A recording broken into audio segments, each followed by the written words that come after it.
ఈరోజు దేవుని వాక్యము మత్తయి సువార్త 18వ అధ్యాయము 21వ వచనం నుండి 30వ వచనం వరకు.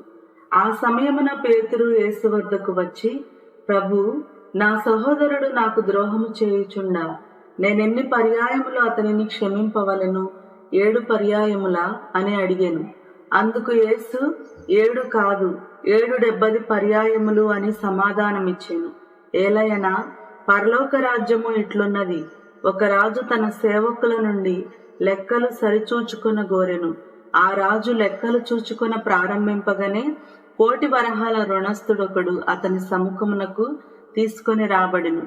వానికి రుణము చెల్లించు శక్తి లేనందున రాజు వాని భార్యను బిడ్డలను వానికి ఉన్నదంతయును విక్రయించి ఆ రుణము తీర్పవలనని ఆజ్ఞాపించెను.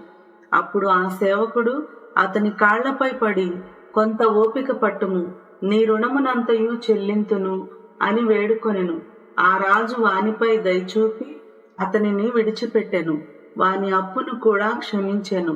కాని అదే సేవకుడు వెలుపలకు వెళ్లి తనకు కొంత ధనము రుణపడి ఉన్న తన తోడి సేవకులలో ఒకనిని చూచి, నీ అప్పు చెల్లింపుము అని గొంతు పట్టుకొనెను. ఆ తోడి సేవకుడు అప్పుడు సాగిలపడి, కొంచెము ఓపిక పట్టిన నీ రుణమంతయు చెల్లింతును అని ప్రాధేయపడెను.